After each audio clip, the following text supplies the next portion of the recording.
नमस्कार, मी श्वेता अंकले. Tarun Bharat news bulletin मध्ये आपल्या सर्वांचे स्वागत. आता पाहूया ठळक घडामोडी.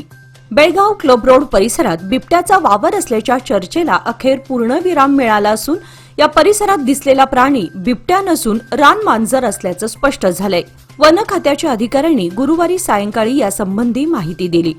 गेल्या 4 दिवसांपासून बिबट्याच्या वावरासंबंधी सुरू असलेल्या चर्चेमुळे वन खात्याच्या अधिकाऱ्यांनी लिंगराज कॉलेजच्या पाठीमागील भागासह कॅम्प क्लब रोड परिसरामध्ये ड्रोन कॅमेऱ्याच्या सहाय्याने प्राण्याचा शोध घेण्याचं काम सुरू केलं होतं.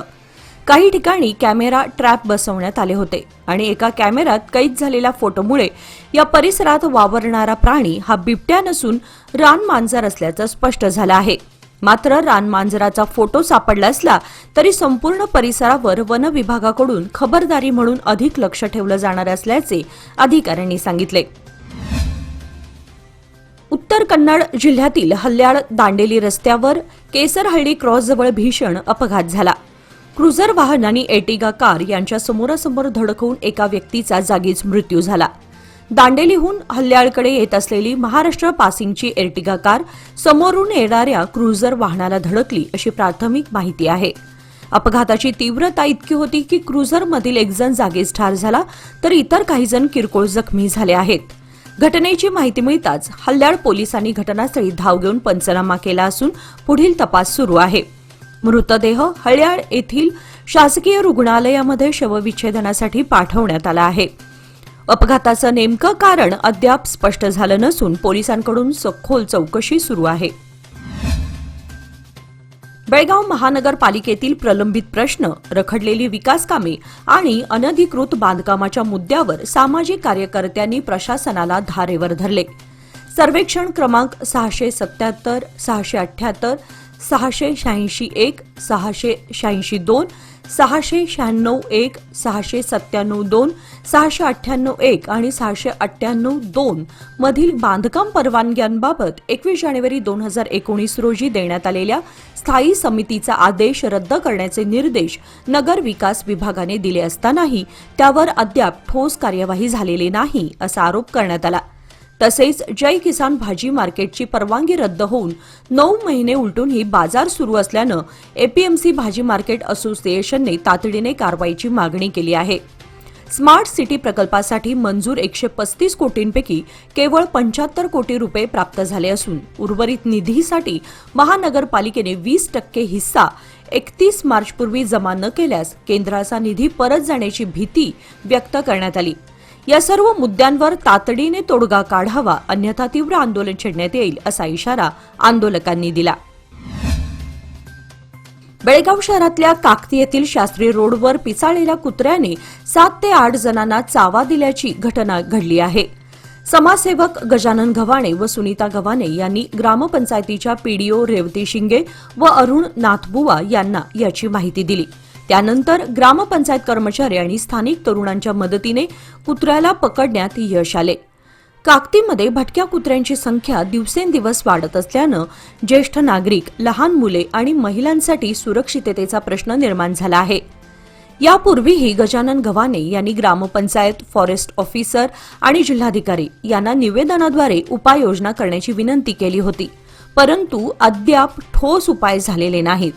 अशा भटक्या कुत्र्यांच्या उपद्रवामुळे काकतीतील नागरिक दहशतीच्या वातावरणात वावरत आहेत. ही समस्या दिवसेंदिवस गंभीर बनत चालली आहे. प्रसंगी काकती ग्रामस्थांनी आता दात तरी कोणाकडे मागायची अशी अवस्था निर्माण झाली आहे. बेल्लत बागेवाडी येथील एका शेतकरी कुटुंबात तब्बल 14 वर्षांच्या प्रतीक्षेनंतर अपत्य प्राप्ती होणार होती. सर्वजण खुश होते. मात्र गर्भधारणेच्या 32व्या आठवड्यात आईची प्रकृती बिघडल्याने तिला तातडीने बेळगावातील खासगी रुग्णालयात दाखल करण्यात आले. डॉक्टर अस्मिता एकट्टी यांनी तातडीची सिझेरियन शस्त्रक्रिया करून अवघ्या 1.5 किलो वजनाच्या अकाली बाळाचा सुरक्षित जन्म घडवून आणला. पुढील उपचारांसाठी बाळाला केएलई डॉक्टर प्रभाकर कोरे रुग्णालयाच्या नवजात अतिदक्षता विभागामध्ये हलवण्यात आले, जिथे डॉक्टर संतोष बी कुरबेट यांच्या देखरेखीखाली उपचार सुरू करण्यात आले.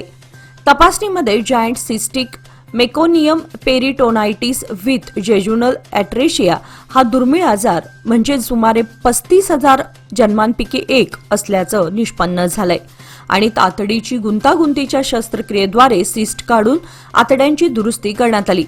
शस्त्रक्रियेनंतर बाळाची प्रकृती सुधारत गेली व आठवडाभरात स्थिर अवस्थेत डिस्चार्ज देण्यात आले. सीटीएस क्रमांक 211 शुक्रवार पेठ टिळकवाडी बेळगाव येथील मालमत्ता इस्कॉनच्या ताब्यात असून त्या ठिकाणी राहणाऱ्या 4 कुटुंबांना न्यायालयीन निकालानंतर बेलिफाद्वारे बाहेर काढण्यात आले. इस्कॉनच्या वतीने सांगितले गेले आहे की सदर जागा 2003 साली नोंदणीकृत निरंतर पट्ट्याने घेण्यात आली होती आणि तिथे वास्तव्यास असलेल्या 14 कुटुंबांना पर्यायी जागा उपलब्ध करून देण्यात आल्या होत्या.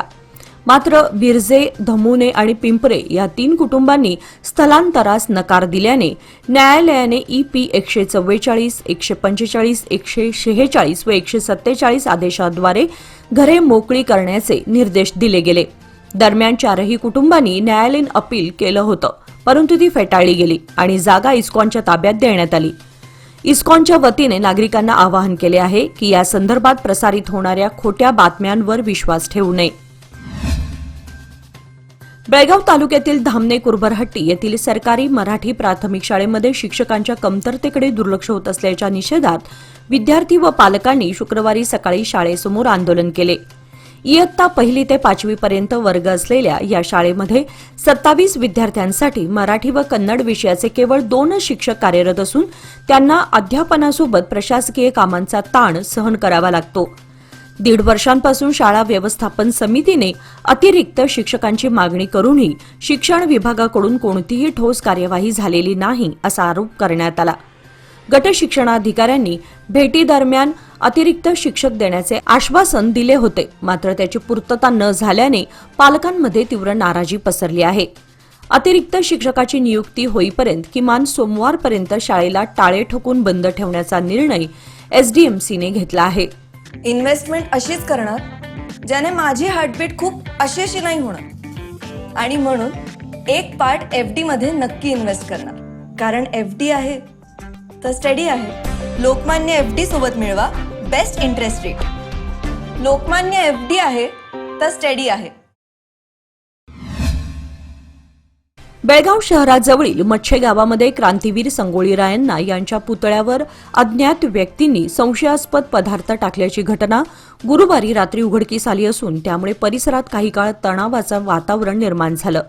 घटनेची माहिती मिळताच वरिष्ठ पोलीस अधिकाऱ्यांनी घटनास्थळी धाव घेऊन पाहणी केली आणि संबंधित पदार्थाचे नमुने जप्त करून न्याय वैद्यक पथकाकडून सखोल तपासणी करण्यात आली. पोलीस आयुक्त भूषण बोरसे यांनी सांगितले की पुतळ्यापासून सुमारे 10 मीटर अंतरावर असलेल्या CCTV कॅमेऱ्याचे फुटेज तपासले जात असून तांत्रिक विश्लेषणाद्वारे संबंधित व्यक्तींचा शोध घेतला जात आहे. या प्रकरणी गुन्हा नोंदवण्यात आला असून दोषींना कोणतीही सूट दिली जाणार नाही. तसेच शहरातील कायदा व सुव्यवस्था अबाधित ठेवण्यासाठी पोलीस प्रशासन कटिबद्ध असल्याचे त्यांनी स्पष्ट केले. दरम्यान पुतळा परिसरातील झाडावरून कोणताही पदार्थ पडला आहे का याचाही तपास करण्यात येत आहे. बेळगाव शहरातील CCB पोलिसांनी गुरुवारी दिनांक 19 फेब्रुवारी रोजी मिळालेल्या गुप्त माहितीनुसार छापा टाकून MDMA पावडर आणि प्रतिबंधित झोपेच्या गोळ्या जप्त केल्या. या प्रकरणी वर्धन आनंद कांबळे व 19 याला अटक करण्यात आली असून अनगोळ येथील अर्जुन नावाचा दुसरा आरोपी फरार आहे. गोगटे सर्कल येथील गोगटे गार्डन स्टेशन रोड परिसरात कारवाई करताना पोलीस निरीक्षक मंजुनाथ नायक व त्यांच्या पथकाने आरोपीकडून 8.92 ग्रॅम MDMA पावडर, प्रतिबंधित झोपेच्या गोळ्या, सुमारे 30,000 रुपये किमतीच्या गोळ्या, रोख रक्कम व इतर साहित्य असा एकूण 1,21,900 रुपये किमतीचा मुद्देमाल जप्त केला. दोन्ही आरोपींविरुद्ध कॅम्प पोलीस ठाण्यामध्ये NDPS कायद्याच्या अंतर्गत गुन्हा दाखल करण्यात आला आहे. या धाडसी कारवाईबद्दल पोलीस आयुक्त भूषण बोरसे व DCP बर्मनी यांनी पथकाचे कौतुक केले असून पुढील तपास सुरू आहे. आमदार शशिकला जोल्ले आणि जिल्हा बँकेचे अध्यक्ष अण्णासाहेब जोल्ले यांच्या विशेष प्रयत्नांमुळे जिल्हा पंचायत व PRED विभागामार्फत कुन्नूर शाळेपासून शिवापूर वाडीपर्यंतच्या रस्त्याच्या डांबरीकरणासाठी 50 लाखांचा निधी मंजूर करण्यात आला आहे. या रस्त्याच्या कामाचा शुभारंभ मान्यवरांच्या हस्ते करण्यात आला. प्रारंभी भागोजी धनगर यांनी उपस्थितांचे स्वागत केले, तर सरोज जमदाडे, शांता किल्लेदार व इतर महिलांच्या हस्ते पूजन करण्यात आले. यानंतर भाजप ग्रामीण अध्यक्ष बाळासाहेब कदम, माजी संचालक श्रीकांत कणगले व अन्य मान्यवरांच्या उपस्थितीत कामास प्रारंभ करण्यात आला. कार्यक्रमाला विविध पदाधिकारी, कार्यकर्ते, शेतकरी व ग्रामस्थ मोठ्या संख्येने उपस्थित होते. मांगूर येथील छत्रपती शिवाजी समुदाय भवनाच्या काही खोल्या आणि किरकोळ दुरुस्ती करण्यासाठी खासदार प्रियंका जारकिहोळी यांच्या खासदार फंडातून 10 लाखांचा निधी मंजूर करण्यात आला. या निधीचा शुभारंभ खासदार प्रियंका जारकिहोळी यांच्या प्रमुख उपस्थितीत आणि मान्यवरांच्या हस्ते पूजन करून करण्यात आला. कार्यक्रमास जिल्हा काँग्रेस अध्यक्ष लक्ष्मण चिंगळे, माजी जिल्हा पंचायत सदस्य राजेंद्र पोवार वड्डर तसेच अन्य स्थानिक नेते व कार्यकर्ते उपस्थित होते. या भवनाच्या कामासाठी पूर्वी प्रदीप जाधव व आमदार प्रकाश हुक्केरी यांच्या सहकार्याने मदत मिळाली होती आणि आता उर्वरित कामासाठी निधी मंजूर झाला आहे. यावेळी खासदार प्रियंका जारकिहोळी यांनी मांगूर सुन्नत मुस्लिम समाजाच्या वतीने ईदगाह मैदानासाठी बारवाड छत्रपती शंभूराजे प्रतिष्ठानच्या वतीने प्राथमिक शाळेत सुविधा पुरवण्यासंदर्भात तसेच शाळेसमोर रस्त्यावर स्पीड ब्रेकर निर्माण करण्यासंबंधी, कारदगा येथील स्वामी समर्थ मंडळाच्या वतीने मंदिर बांधकामास निधी मंजूर करण्यासंबंधी निवेदन देण्यात आले. गेल्या 3 वर्षांपासून निपाणी परिसरात राष्ट्रीय महामार्गाच्या रुंदीकरणाचे काम सुरू असून खरी कॉर्नर आणि शिरगुप्पी क्रॉस येथे भुयारी मार्ग उभारण्याचे नियोजन करण्यात आले आहे.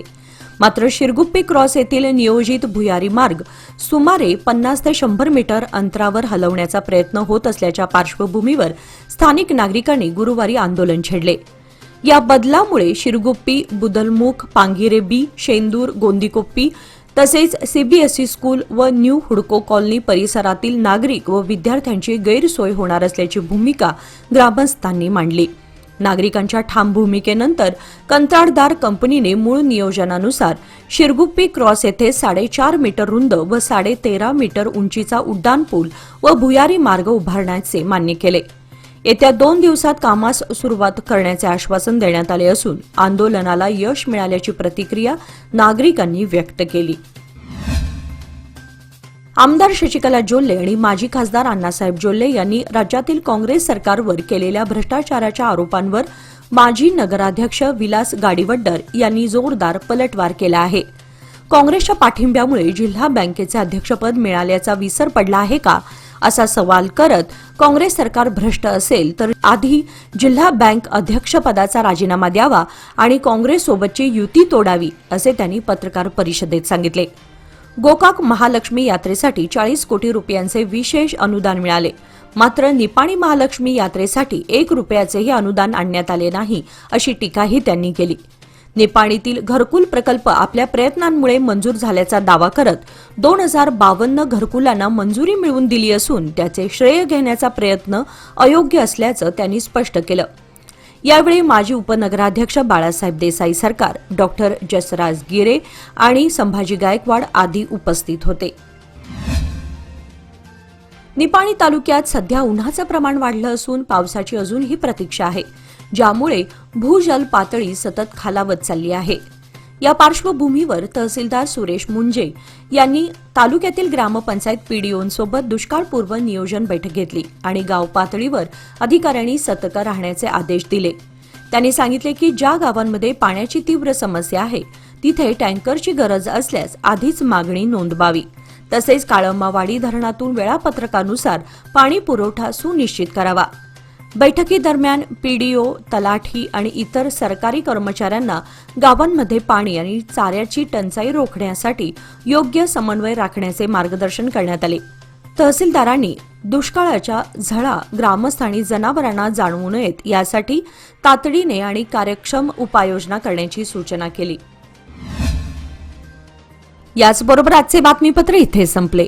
अधिक माहिती आणि ताज्या घडामोडींसाठी पाहत रहा तरुण भारत न्यूज चॅनल. तसेच आमच्या चॅनलला लाईक, शेअर आणि सबस्क्राईब करायला विसरू नका. आणि विश्वासार्ह बातम्यांसाठी दररोज वाचा दैनिक तरुण भारत. धन्यवाद.